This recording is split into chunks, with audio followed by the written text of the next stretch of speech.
Mes services ont été saisis par l'inspecteur général des finances, IGF, pour des soupçons d'enrichissement illicite de certains dirigeants de la Caisse nationale de sécurité sociale. Saisis. Les informations recueillies par mes services font état de ce que, du 13 juin au 1er juillet 2016, la Banque internationale du Bénin, BIBE, a fait l'objet d'une mission de vérification globale de la Commission bancaire de l'Union monétaire ouest-africaine, UMOA. Il ressort, entre autres, des conclusions de cette mission que la BIBE possède un mécanisme d'intéressement des personnes physiques ayant pouvoir de signature dans ses livres pour le compte des personnes morales en leur versant des commissions au prorata de la somme déposée. En contrepartie, certaines personnes au sein de la CNSS ayant pouvoir et signature ont autorisé le placement d'importantes sommes d'argent auprès de cette banque. Il ressort de nos investigations que les différents fonds que la CNSS a placés dans ces conditions auprès de la BIBE au titre de dépôt à terme s'élèvent à 16 milliards de francs CFA et le montant des commissions versées en liquide tel que consigné dans les procès-verbaux est de soit 11 994 737 francs CFA. Il est à rappeler que ces importants avoirs de la CNSS ont été placés auprès de cette banque alors même que celle-ci était déjà placée sous administration provisoire de la Commission bancaire de l'UEMOA en raison du caractère obéré de sa trésorerie. J'ai, au regard des faits exposés, ouvert une enquête qui a conduit à l'interpellation de 8 personnes. Consigné dans un procès verbal d'audition, un des mis en cause a reconnu avoir distribué des commissions aux membres du conseil d'administration de la CNSS qui ont autorisé les différentes opérations de dépôt à terme. Ces faits, s'ils venaient à être établis, tombent sous le coup des dispositions des articles 40, alinéa 1 et 53 de la loi 2011-20 du 12 octobre 2011 portant lutte contre la corruption et autres infractions connexes en République du Bénin. C'est pourquoi le parquet de Cotonou a décidé de poursuivre les personnes impliquées dans ces différentes opérations pour corruption et abus de fonction.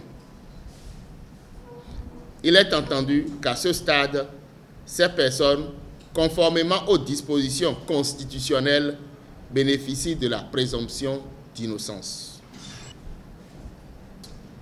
Le Conseil des ministres, en sa séance du 28 juin 2017, a décidé de la saisine du parquet de Cotonou au fait d'engager des poursuites à l'encontre des personnes ayant commis des malversations dans la gestion de l'Office national pour l'appui et à la sécurité alimentaire au NASA sur la période 2012 à 2015. Saisi, j'ai fait ouvrir une enquête sur la gestion des fonds de l'opération de sécurité alimentaire mis à la disposition de l'ONASA sur la période précitée et de la commercialisation du riz dit don japonais. Les enquêtes ainsi ouvertes ont révélé des malversations financières portant sur un montant total de 2 milliards 318 476 557 francs au préjudice de l'État béninois. Les auteurs présumés de ces faits sont poursuivis pour corruption, blanchiment de capitaux et abus de fonction, faits prévus et punis par les articles 40, 41, 42, 53, 104 de la loi 2011-20 du 12 octobre 2011 portant lutte contre la corruption et autres infractions connaissent en République du Bénin.